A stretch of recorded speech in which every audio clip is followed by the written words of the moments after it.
Buen día, buen día. Ahí estamos. Bueno, buen día a todos, a todas.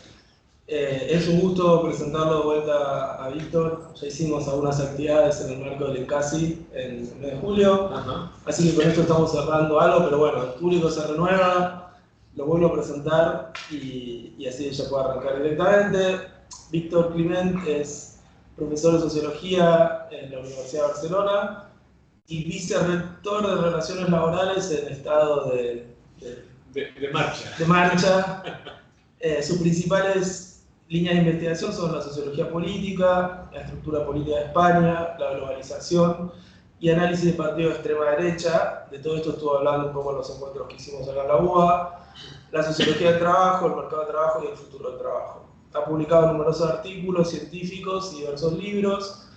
La próxima publicación, de la que entiendo que nos va a hablar, será un libro que ha coordinado junto al profesor Wagner Iglesias de la Universidad de San Pablo, cuyo título es La expansión global de la extrema derecha, un estudio de casos entre Europa y América Latina. Víctor, bienvenido, buen día. Gracias, buenos días. Bueno, sí, esta publicación, si todo va bien, en enero de este año que viene ya saldrá.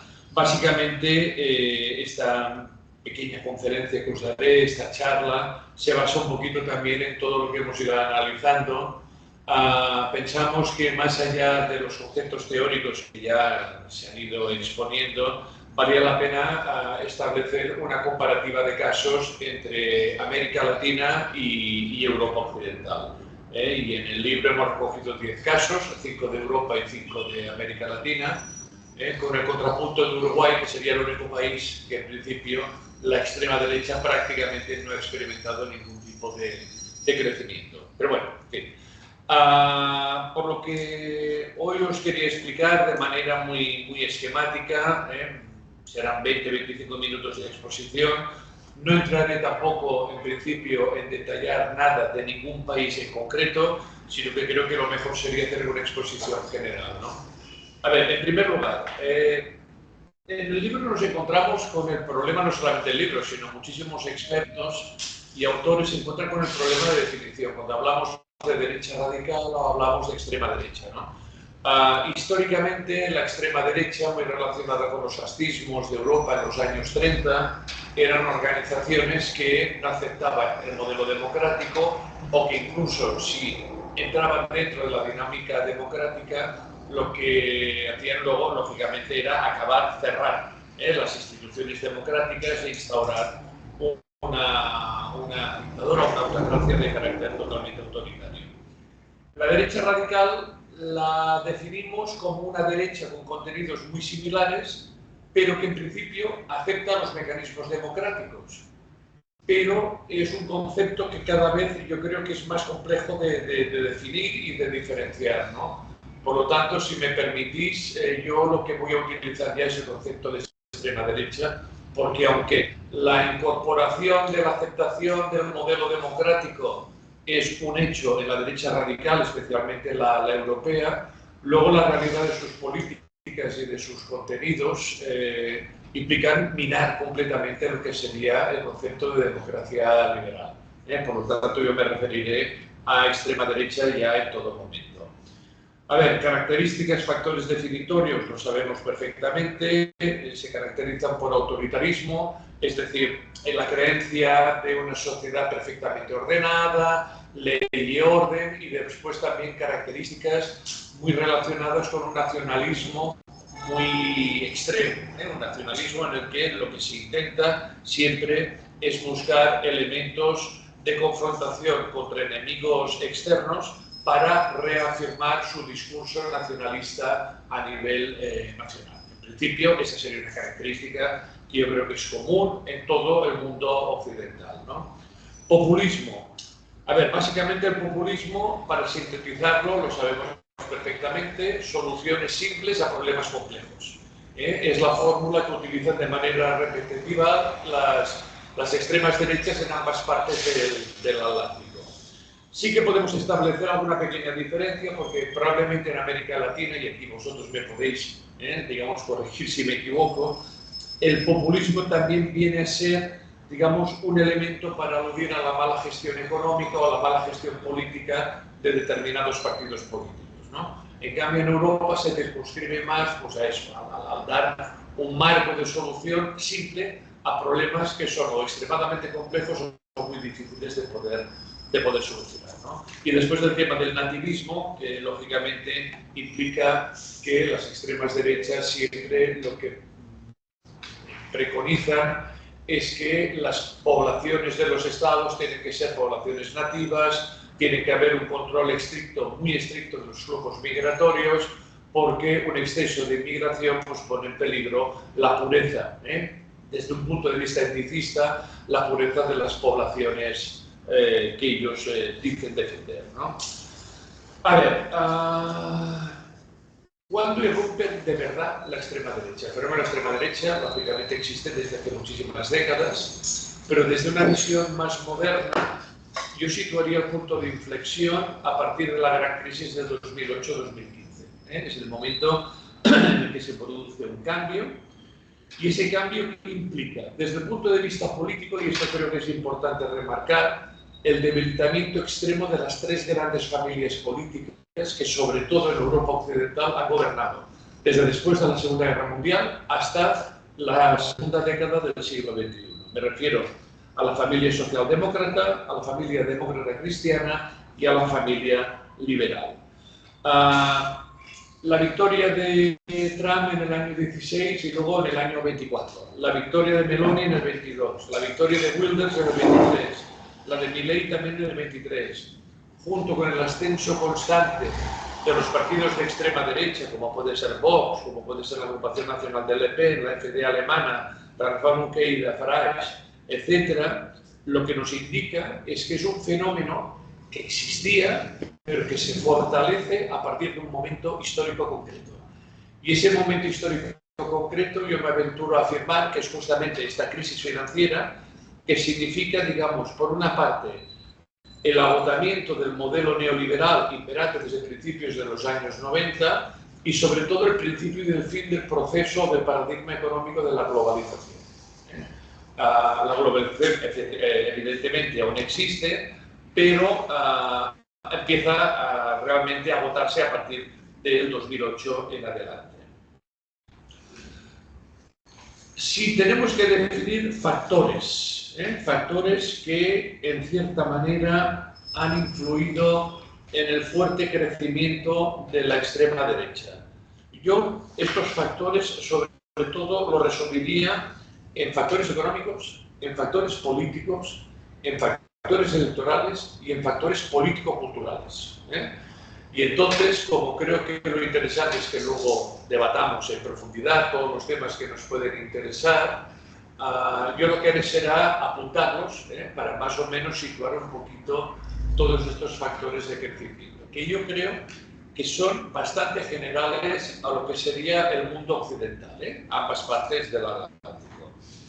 Factores económicos. A ver, como os decía antes, la crisis financiera del 2008-2015 significa un punto de inflexión. Políticamente se debilitan los partidos gobernantes de Europa Occidental, pero el paradigma económico de la globalización, teniendo en cuenta que el mundo es una única fábrica, es un único mercado, que las grandes empresas deslocalizan sus instalaciones industriales hacia China y el sudeste asiático, convirtiendo esa parte del mundo en una fábrica que tiene la gran ventaja con unos costes salariales muy bajos, que luego a la vez permiten poder vender a cualquier parte del mundo con unos márgenes de beneficio altísimamente elevados, ¿no? Ese modelo, lógicamente, tiene ganadores y perdedores. ¿Cuáles son los ganadores? Indiscutiblemente China, sudeste asiático y todos aquellos, o el norte de México, todos aquellos países que pueden aportar mucha mano de obra, muy barata, con unas políticas fiscales, ecológicas, etcétera, muy blandas, y que pueden proporcionar un altísimo valor añadido a las grandes multinacionales. Yo siempre pongo el mismo ejemplo, ¿no? Cuando está Obama en la presidencia y Steve Jobs aún está vivo, él le pide que por favor intente repatriar buena parte de la industria de Apple a Estados Unidos, y Jobs le dice, es que aunque quisiera, no puedo. Y no puedo por dos razones. Primero, por una lógica digamos, capitalista e industrial. El margen de beneficio que yo tengo fabricando en China y vendiendo en todo el mundo es elevadísimo, que en Estados Unidos se reduciría mucho. Y en segundo lugar, llevamos tantos años fabricando en China que los mejores ingenieros ya los tenemos en China, ya no los tenemos en Estados Unidos. Por lo tanto, también nos faltaría mano de obra altamente cualificada. Es un ejemplo, siempre pongo el mismo, pero me parece que es un ejemplo muy adecuado para que se entienda lo que es el concepto de globalización. Esto es lo que a partir del 16 y sobre todo a partir del 24-25 entra en crisis, este modelo. O, si lo queremos decir de otra manera, pues el agotamiento de las políticas neoliberales que nacen a principios de los 90 y que se agotan a partir del 2015-2016. Los perdedores, bueno, pues las clases trabajadoras aposentadas que trabajaban en fábricas y en empresas de servicios importantes, que a la vez tenían buenas condiciones laborales, y lógicamente también como perdedores hemos de situar a las clases medias en general, que no han perdido en muchos casos el trabajo, pero sí han visto disminuir mucho sus recursos económicos, se han empobrecido, ¿vale? Cuando Trump llega al año 16 a Estados Unidos, una de las bases de su discurso electoral es recuperar las fábricas. Cuando vuelve otra vez a ganar en el año 24, volvemos otra vez, a través de esta política arancelaria tan irracional, pero lo que pretende fundamentalmente es recuperar los centros de producción y que vayan de nuevo a Estados Unidos. En Europa esto no ocurre de la misma manera, pero en Estados Unidos sí que lo estamos viendo. Eso es una respuesta a esos perdedores de la globalización que durante décadas padres e hijos han tenido buenos trabajos, han tenido buenos sueldos, buenas condiciones laborales, y que de golpe a partir de los años 90 ven como esas fábricas se van a otras partes del mundo y ellos pierden sus condiciones económicas dignas y favorables. Y en muchos casos se han de emplear en otros sectores, sobre todo el sector servicios, con unas condiciones laborales muchísimo más precarias, ¿vale? ¿Esto qué genera? Genera un fenómeno, sobre todo en Europa Occidental, a partir de la segunda década del siglo XXI, que es la pobreza en el mercado de trabajo. Es un fenómeno que se observa en Estados Unidos a partir de los años 80, pero que era inimaginable en Europa Occidental. ¿Qué significa? Significa que históricamente el trabajo, el empleo, es un elemento de integración social, de integración económica, y aunque los sueldos no sean excesivamente elevados, esas condiciones laborales te permiten una vida, digamos, digna y con una cierta capacidad de consumo. Estoy hablando de los años 70, de los años 80, no estoy hablando del momento actual. ¿Qué está ocurriendo? Pues ahora, con los incrementos de los precios de los pisos, de los alquileres, con los incrementos generales de los precios en todos los sentidos, muchas personas trabajan a tiempo completo y son pobres. Están por debajo de los índices de pobreza, ¿de acuerdo? Es un fenómeno que en Europa, sobre todo a partir del 2010 en adelante, se empieza a observar con una cierta fuerza. Segundo elemento, la precarización de las condiciones laborales. Si tú eres el perdedor de la globalización, lógicamente tus condiciones laborales pues, van a ser mucho peores. Y sobre todo, ¿por qué? Porque Europa y también América pierden mucho músculo industrial. Y ese músculo industrial, que a final de cuentas es el que genera mejores condiciones laborales, en general, hablo, es sustituido por el sector servicios. Y en muchos países por el sector turístico. Y aquí estoy pensando, por ejemplo, en España. Pero no solamente en España, sino en otros países también, ¿no? Con sueldos mucho más bajos, con condiciones mucho más precarias, con horarios bastante más inadecuados, etc. ¿Quién pierde sobre todo? Pues pierde evidentemente el colectivo de inmigrantes en general, pierden los jóvenes, pierden los parados de larga duración y sobre todo quien pierde serían las personas que tienen una cualificación más baja. Y en último lugar, ¿qué se observa desde el punto de vista económico? Hace bastantes décadas los gobiernos tenían capacidad política y fiscal para poder parar el golpe de determinadas dinámicas económicas. hoy en día esa capacidad fiscal, esa capacidad económica prácticamente desaparecido. Un país, a no ser que sea un país muy grande, con una economía muy poderosa y evidentemente que tenga un gran ejército y una diplomacia muy poderosa, difícilmente puede sobrevivir a esta voracidad del mercado. ¿Por qué? Porque hemos pasado también en las últimas décadas de una economía más liberal, más industrial, con un tipo de burguesía muy concreto, a una economía de mercado basada sobre todo en el sector financiero y en la especulación.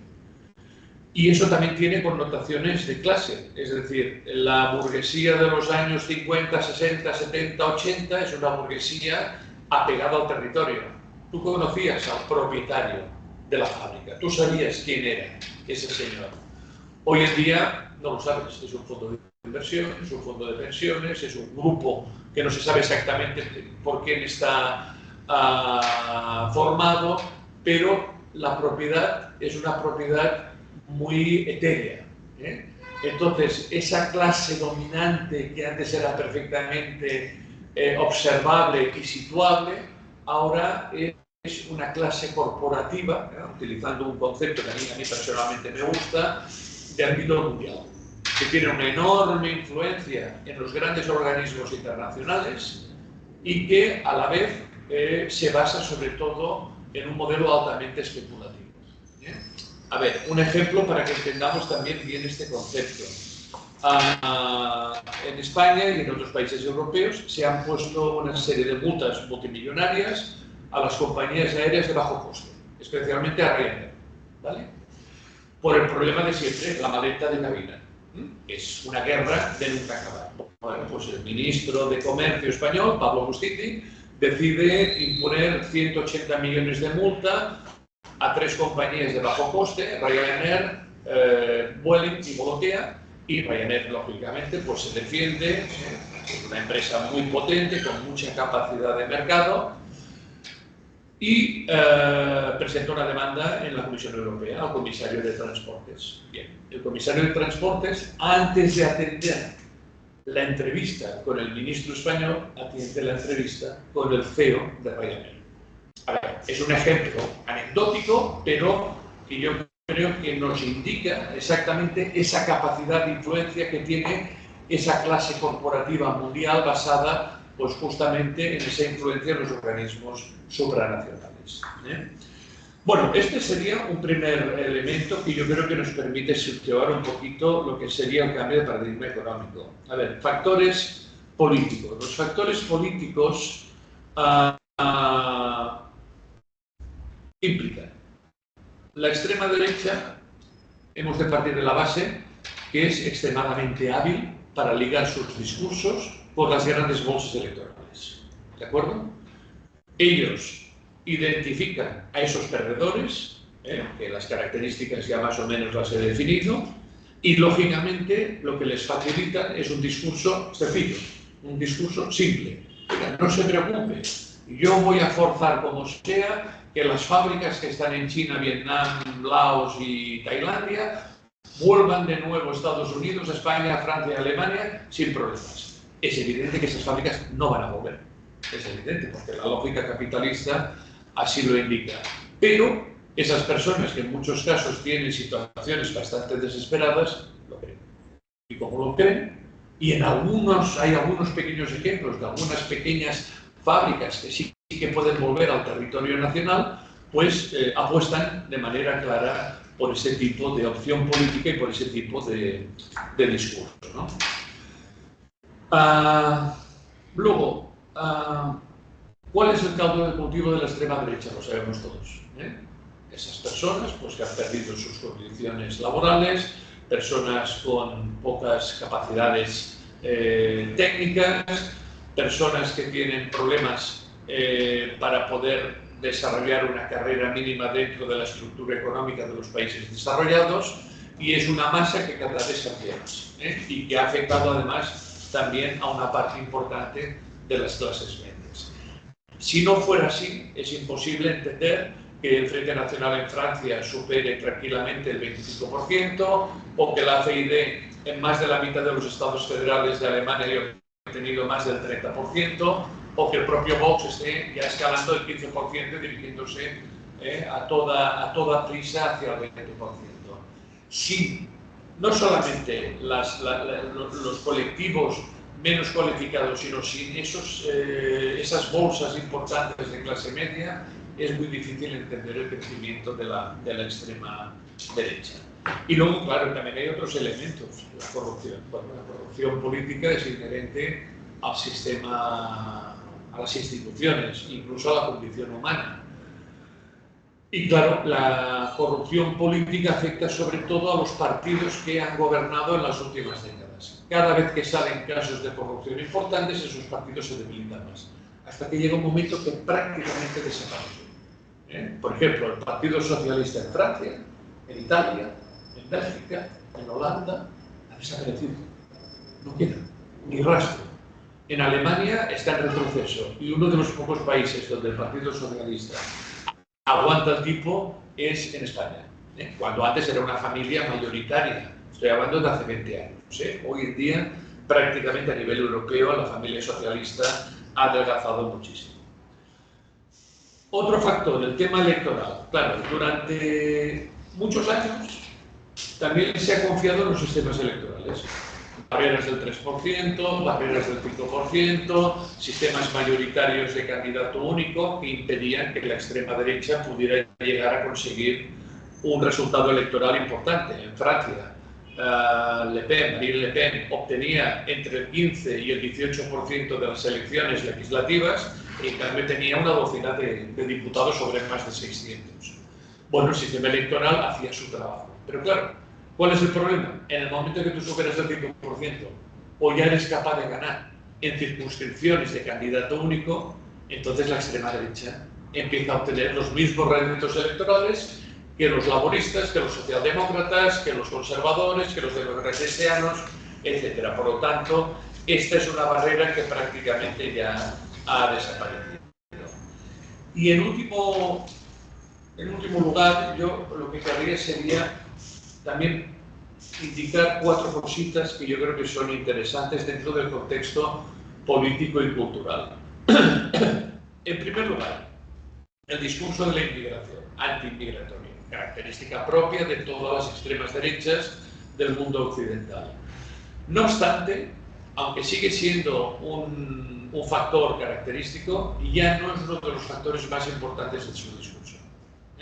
Lo sigue siendo, pero ya no tiene el impacto electoral que podía tener hace 15 o 20 años, ¿de acuerdo? Entonces se han ido introduciendo nuevos elementos que yo creo que vale la pena que nos detengamos en ellos y que los situemos. En primer lugar, hay un discurso potenciado por las redes sociales que lo que busca siempre es la polarización extrema de la sociedad. Es decir, un partido de extrema derecha solo puede crecer polarizado. Y la polarización es que dentro de todo el espectro político, lo que serían las posiciones centrales desaparezcan. O blanco o negro, o izquierda o derecha. ¿De acuerdo? No puede haber posiciones intermedias. Cuando las redes sociales no tenían la incidencia que tienen ahora, la polarización era compleja, era difícil. ¿Por qué? Porque tenías el mecanismo de la televisión, el mecanismo de la prensa, y en muchos casos estas cabeceras mediáticas no aceptaban o no querían que los líderes de extrema derecha salieran en sus canales de televisión o en sus diarios, ¿de acuerdo? Pero claro, la irrupción de las redes sociales, ya no tanto el Facebook, sino el Facebook, el Instagram, el TikTok, etcétera, etcétera, etcétera, lo que ha conseguido es que millones y millones de personas puedan acceder a contenidos que están fuera del control de las cabeceras mediáticas que históricamente han controlado la información. ¿De acuerdo? Entonces, no solamente es que yo anónimamente puedo elaborar discursos de odio y decir barbaridades de cualquier persona, que también, sino sobre todo que la información ya no está controlada o no está tan controlada por esas cabeceras, sino que la información fluye. Y puede ser información verídica, no muy verídica o sencillamente falsedades. La mayoría serían falsedades. Pero claro, la extrema derecha, si alguna cosa la caracteriza, es que son gente muy hábil.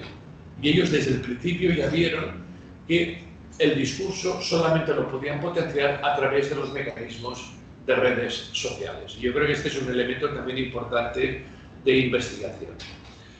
Aparte de la polarización del discurso político, bueno, han surgido nuevos temas de confrontación. El rechazo al aborto, la defensa de los valores familiares tradicionales, el negacionismo climático. Esto también es una característica conjunta de todas las extremas derechas. Mientras el planeta se sume en tormentas posibles, mares de sargazo que llegan desde el Golfo de Guinea hasta el Caribe, otras desastres naturales, la extrema derecha sigue manteniendo que los combustibles fósiles son buenos, que no generan ningún tipo de contaminación y que la culpa pues, es de la izquierda woke que está diciendo que no, que la crisis climática es un elemento a tener en cuenta, ¿no? Y luego hay dos elementos más que yo creo que también son importantes. Lo estamos viendo con Trump, ¿eh?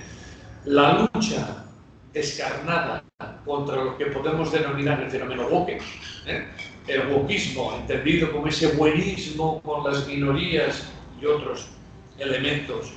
En un principio, las élites demócratas, sobre todo de la costa atlántica y también de determinadas élites progresistas europeas, hay una lucha cada vez más descarnada por romper este discurso.